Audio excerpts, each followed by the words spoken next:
Hi friends, welcome to my channel. ನಾನಿವತ್ತು Ugadi special ಬೇಳೆ ಒಬ್ಬಟ್ಟು ಅಂದರೆ ಹೋಳಿಗೆನ ಹೇಗೆ ಮಾಡೋದು ಅಂತ ತೋರಿಸ್ಕೊಡ್ತಾ ಇದ್ದೀನಿ. ಇದು ತುಂಬ ಜನಕ್ಕೆ ಇಷ್ಟ ಇರುತ್ತೆ, ಆದರೆ ಮಾಡೋದು ಕಷ್ಟ ಅಂತ ಮಾಡ್ತಾ ಇರೋದಿಲ್ಲ. ಆದರೆ ನಾನಿವತ್ತು ತುಂಬಾ ಸಿಂಪಲ್ಲಾಗಿ ಹೋಳಿಗೆನ ಹೇಗೆ ಮಾಡೋದು ಅಂತ ತೋರಿಸ್ಕೊಡ್ತಾ ಇದ್ದೀನಿ.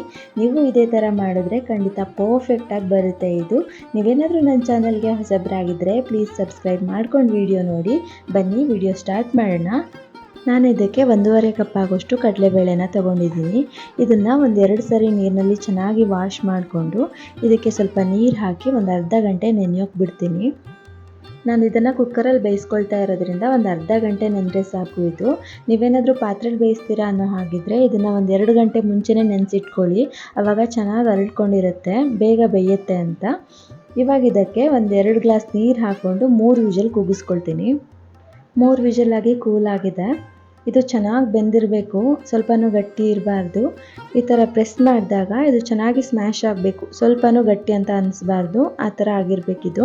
ಇದರದ್ದು ಎಕ್ಸ್ಟ್ರಾ ನೀರೆಲ್ಲ ತೆಕ್ಕೊಂಡ್ಬಿಡ್ತೀನಿ. ಇವಾಗ ಈ ಬಸ್ಕೊಂಡಿರ್ತೀವಲ್ವ ನೀರು, ಅದರಲ್ಲಿ ಸಾರು ಮಾಡ್ತಾರೆ, ಒಬ್ಬಟ್ಟು ಸಾರು ಅಂತ, ತುಂಬಾ ಚೆನ್ನಾಗಿರುತ್ತೆ. ಅದ್ರ ವಿಡಿಯೋ ನೆಕ್ಸ್ಟ್ ಅಪ್ಲೋಡ್ ಮಾಡ್ತೀನಿ, ಪ್ಲೀಸ್ ಮಿಸ್ ಮಾಡ್ದೇ ನೋಡಿ. ಇದನ್ನು ಒಂದು 5 ನಿಮಿಷ ಹಾಗೆ ಬಿಟ್ಟಿದ್ದೆ, ನೀರೆಲ್ಲ ಇಳ್ಕೊಂಡು ಕೂಲ್ ಆಗಿದೆ ಇದು. ಇವಾಗ ಇದನ್ನು ಸ್ವಲ್ಪನೇ ಮಿಕ್ಸಿ ಜಾರ್ಗೆ ಹಾಕ್ಕೊಂಡು ನಾನು ಸ್ವಲ್ಪ ನೀರು ಹಾಕಿ ಇದನ್ನು ರುಬ್ಕೊಳ್ತೀನಿ. ನಿಮಗೇನಾದರೂ ಇದನ್ನು ಹಾಗೆ ರುಬ್ಬೋಕ್ಕಾದರೆ ರುಬ್ಕೋಬೋದು.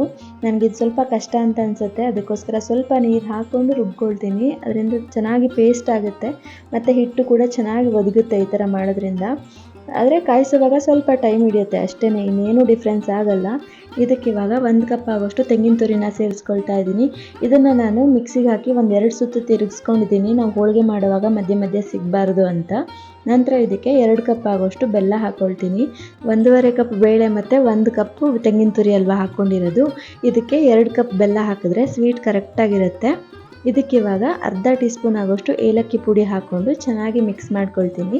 ಇದನ್ನು ಇವಾಗ ಮೀಡಿಯಮ್ ಫ್ಲೇಮಲ್ಲಿ ಇಟ್ಕೊಂಡು ಒಂದು 10-15 ನಿಮಿಷನಾದ್ರು ಚೆನ್ನಾಗಿ ಕಾಯಿಸ್ಕೋಬೇಕು ಇದನ್ನು. ಇದು ನೀರೆಲ್ಲ ಹೋಗಿ ಗಟ್ಟಿ ಆಗಬೇಕು, ಅಲ್ಲಿವರೆಗೂ ಇದನ್ನು ಕಾಯಿಸ್ಕೋಬೇಕಾಗತ್ತೆ. ನಾವು ಸ್ವಲ್ಪ ನೀರು ಹಾಕ್ಕೊಂಡಿರೋದ್ರಿಂದ ಸ್ವಲ್ಪ ಟೈಮ್ ತೊಗೊಳುತ್ತೆ ಅಷ್ಟೇ, ಇಲ್ಲಾಂದರೆ ಬೇಗನೆ ಆಗೋಗುತ್ತೆ ಇದು ಬೆಲ್ಲ ಎಲ್ಲ ಕರಗಿ ನೀರಾಗಿ ಮತ್ತೆ ಗಟ್ಟಿ ಆಗಬೇಕು, ಅಲ್ಲಿವರೆಗೂ ಇದನ್ನು ನಾವು ಚೆನ್ನಾಗಿ ಕಾಯಿಸ್ಕೋಬೇಕು. ಇದು ಜಾಸ್ತಿ ಟೈಮ್ ಏನು ತೊಗೊಳ್ಳಲ್ಲ, ಬೇಳೆ ಮತ್ತು ಕಾಯಿ ಬೇಗನೆ ನೀರನ್ನು ಅಬ್ಸರ್ವ್ ಮಾಡ್ಕೊಂಡು ಬಿಡುತ್ತೆ. ನೋಡಿ, ಈ ಕನ್ಸಿಸ್ಟೆನ್ಸಿ ಬರೋವರೆಗೂ ಕಾಯಿಸ್ಕೋಬೇಕು. ಇಷ್ಟಾದರೆ ಸಾಕು. ಇನ್ನೂ ಜಾಸ್ತಿ ಗಟ್ಟಿ ಆದರೆ ತುಂಬ ಹುಡಿ ಆಗಿಬಿಡುತ್ತೆ. ತಣ್ಣಗಾದ್ಮೇಲೆ ಇನ್ನೂ ಗಟ್ಟಿ ಆಗುತ್ತೆ ಇದು ಪೂರ್ತಿಯಾಗಿ ತಣ್ಣಗಾಗಲಿ, ಅಲ್ಲಿವರೆಗೂ ಕನಕ ರೆಡಿ ಮಾಡ್ಕೊಳ್ಳೋಣ. ಇದಕ್ಕೆ ನಾನು 1 ಕಪ್ ಆಗೋಷ್ಟು ಮೈದಾ ಹಿಟ್ಟು ತೊಗೊಂಡಿದ್ದೀನಿ. ಅದಕ್ಕೆ 1 ಕಪ್ ಆಗೋಷ್ಟು ಗೋಧಿ ಹಿಟ್ಟು, 1/4 ಟೀ ಸ್ಪೂನ್ ಆಗೋಷ್ಟು ಅರಿಶಿನ, ಅರ್ಧ ಟೀ ಸ್ಪೂನ್ ಆಗೋಷ್ಟು ಉಪ್ಪು ಹಾಕ್ಕೊಳ್ತಾ ಇದ್ದೀನಿ. ಇದನ್ನಿವಾಗ ಹಾಗೆ ಒಂದ್ಸರಿ ಮಿಕ್ಸ್ ಮಾಡ್ಕೊಳ್ತೀನಿ, ಚೆನ್ನಾಗಿ ಎಲ್ಲನೂ ಹೊಂದ್ಕೊಳ್ಳಿ. ಇದಕ್ಕಿವಾಗ ಸ್ವಲ್ಪನೇ ನೀರು ಸೇರಿಸ್ಕೊಂಡು ಚಪಾತಿ ಹಿಟ್ಟಿಗಿಂತ ಸ್ವಲ್ಪ ಮೆತ್ತಗೆ ಇದನ್ನು ಕಲಿಸ್ಕೊಳ್ತೀನಿ. ಇದನ್ನು ಬೇಕಾದರೆ ನೀವು ಬರೀ ಗೋಧಿ ಹಿಟ್ಟಲ್ಲೇ ಮಾಡ್ಕೋಬೋದು, ಮೈದಾ ಹಿಟ್ಟು ಬೇಡ ಅಂದರೆ. ಮಧ್ಯೆ ಇದಕ್ಕೆ ಬೇಕು ಅಂದರೆ ನೀರು ಸೇರಿಸ್ಕೊಂಡು ಸಾಫ್ಟಾಗಿ ಇದನ್ನು ಕಲಿಸ್ಕೋಬೇಕು. ಈ ಥರ ಸ್ವಲ್ಪ ಅಂಟು ಥರ ಬರಬೇಕು ಹಿಟ್ಟು. ಇದಕ್ಕಿವಾಗ 2 ಟೀ ಸ್ಪೂನ್ ಆಗೋಷ್ಟು ಎಣ್ಣೆ ಹಾಕ್ಕೊಳ್ತೀನಿ. ಎಣ್ಣೆ ಹಾಕ್ಕೊಂಡು ಇನ್ನೊಂದು ಸರಿ ಚೆನ್ನಾಗಿ ನಾದ್ಕೊಳ್ತೀನಿ, ಮೇಲ್ಮೇಲೆ ನಾದ್ಕೊಂಡ್ರೂ ಸಾಕು. ಇವಾಗ ಇದಕ್ಕೆ ಜಾಸ್ತಿ ಎಣ್ಣೆ ಹಾಕಬೇಕು, ಜಾಸ್ತಿ ಟೈಮ್ ನೆನೆಸ್ಬೇಕು ಅಂತೆಲ್ಲ ಏನೂ ಇಲ್ಲ. ಒಂದು 10 ನಿಮಿಷ ನೆನೆಸ್ಕೊಂಡ್ರೂ ಸಾಕು, ಚೆನ್ನಾಗಿ ಬರುತ್ತೆ ಇದು ಸಾಫ್ಟಾಗಿ. ಇದನ್ನಿವಾಗ ಈ ಥರ ರೌಂಡ್ ಶೇಪ್ ಮಾಡಿಕೊಂಡು ಇದಕ್ಕೆ ಇನ್ನೊಂದು 2 ಟೇಬಲ್ ಸ್ಪೂನ್ ಎಣ್ಣೆ ಹಾಕ್ಕೊಂಡು ಒಂದು 10 ನಿಮಿಷ ನೆನೆಯೋಕೆ ಬಿಡ್ತೀನಿ. ಅಲ್ಲಿವರೆಗೂ ಹೂರಣನ ಉಂಡೆ ಮಾಡ್ಕೊಳ್ತೀನಿ. ಈ ಹೂರಣ ಪೂರ್ತಿಯಾಗಿ ತಣ್ಣಗಾಗಿ ನೋಡಿ ಎಷ್ಟು ಗಟ್ಟಿಯಾಗಿದೆ ಇವಾಗ ಅಂತ. ಇವಾಗ ಇದನ್ನು ನಿಮ್ಗೆ ಯಾವ ಸೈಜಿಗೆ ಬೇಕೋ ಆ ಸೈಜ್ಗೆ ಉಂಡೆಗಳನ್ನ ಮಾಡ್ಕೋಬೋದು. ನೋಡಿ ಹೂರಣ ಎಷ್ಟು ಚೆನ್ನಾಗಿ ಬಂದಿದೆ ಅಂತ, ಸ್ವಲ್ಪನೂ ಕೈಗೆಲ್ಲ ಅಂಟ್ತಾ ಇಲ್ಲ. ನನ್ನ ಕೈಗೆ ತುಪ್ಪ ಎಣ್ಣೆ ಏನೂ ಹಚ್ಕೊಂಡಿಲ್ಲ, ಆದರೂ ಕೂಡ ಇಷ್ಟು ಚೆನ್ನಾಗಿ ಉಂಡೆ ಮಾಡ್ಕೊಳ್ತಾ ಇದ್ದೀನಿ. ಇದೇ ಥರ ಬರಬೇಕು ಹಿಟ್ಟು, ಸ್ವಲ್ಪ ಗಟ್ಟಿನೂ ಆಗಬಾರ್ದು, ತೆಳು ಕೂಡ ಇರಬಾರ್ದು. ಗಟ್ಟಿ ಆಗಿಬಿಟ್ರೆ ಹೋಳಿಗೆ ಕೂಡ ಗಟ್ಟಿ ಅನಿಸ್ಬಿಡುತ್ತೆ, ಚೆನ್ನಾಗಿರಲ್ಲ. ಒಂದು ವೇಳೆ ಇದು ತೆಳುವಾಗೋಯ್ತು, ಉಂಡೆ ಮಾಡೋಕ್ಕೆ ಬರ್ತಿಲ್ಲ ಅಂದರೆ ಇನ್ನೊಂದು ಸ್ವಲ್ಪ ಹೊತ್ತು ಕಾಯಿಸ್ಕೊಂಡ್ರೆ ಇದೇ ಥರ ಗಟ್ಟಿ ಆಗುತ್ತೆ ಇದೇ ಥರ ಎಲ್ಲನೂ ಒಂದೇ ಸೈಜಲ್ಲಿ ಉಂಡೆಗಳನ್ನ ಮಾಡಿ ಇಟ್ಕೊಳ್ತೀನಿ.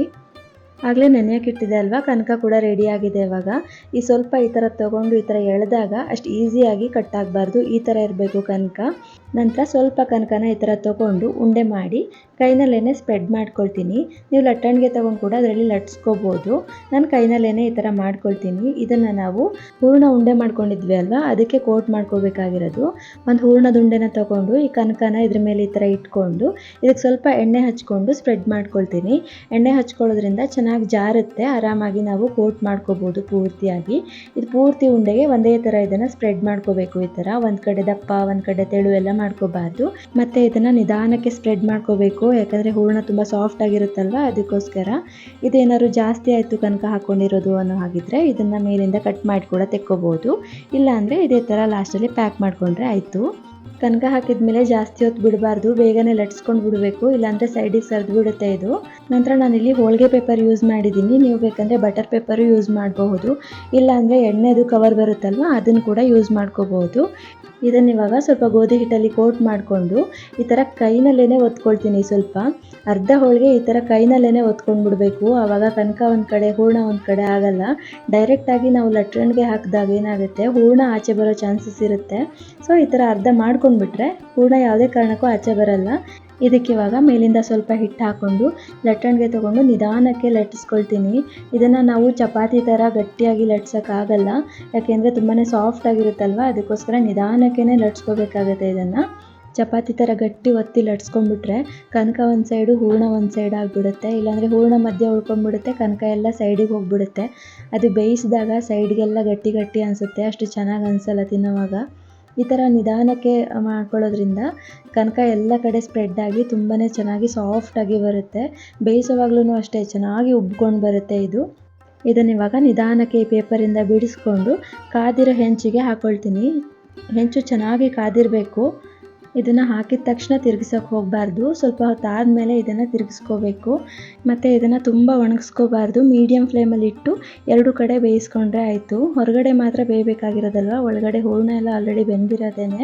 ನೋಡಿ ಎಷ್ಟು ಚೆನ್ನಾಗಿ ಉಬ್ಕೊಂಡು ಬರ್ತಾ ಇದೆ ಇದು ಅಂತ. ನೀವು ಇದೇ ಥರ ನಾನು ಹೇಳಿರೋ ಥರನೇ ಮಾಡಿ ನೋಡಿ, ಇದೇ ಥರ ಬರುತ್ತೆ, ಇಷ್ಟೇ ಸಾಫ್ಟಾಗಿ ಸಕ್ಕತ್ತಾಗಿರುತ್ತೆ. ಈ ಥರ ಮಾಡಿಕೊಟ್ರೆ ಒಂದು ತಿನ್ನೋರು 2-3 ತಿನ್ನೋದಂತೂ ಗ್ಯಾರಂಟಿ, ಅಷ್ಟು ಚೆನ್ನಾಗಿರುತ್ತೆ ಇದು.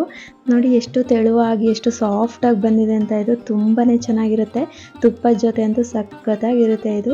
ನಾವು ಇದಕ್ಕೆ ಸಕ್ಕರೆ ಪಾಕ ಮತ್ತು ತುಪ್ಪ ಹಾಕಿ ತಿಂತೀವಿ. ನೀವು ಹೇಗೆ ತಿಂತೀರಾ ಅನ್ನೋದನ್ನು ಕಮೆಂಟ್ ಮೂಲಕ ತಿಳಿಸಿ. ನಿಮಗೇನಾದರೂ ಈ ವಿಡಿಯೋ ಇಷ್ಟ ಆಗಿದ್ರೆ ಪ್ಲೀಸ್ ಲೈಕ್ ಮಾಡಿ, ಶೇರ್ ಮಾಡಿ, ಹಾಗೆ ಸಬ್ಸ್ಕ್ರೈಬ್ ಮಾಡೋದನ್ನು ಮರಿಬೇಡಿ. ಹಾಗೆಯೇ ಎಲ್ರಿಗೂ happy Ugadi. Thanks for watching.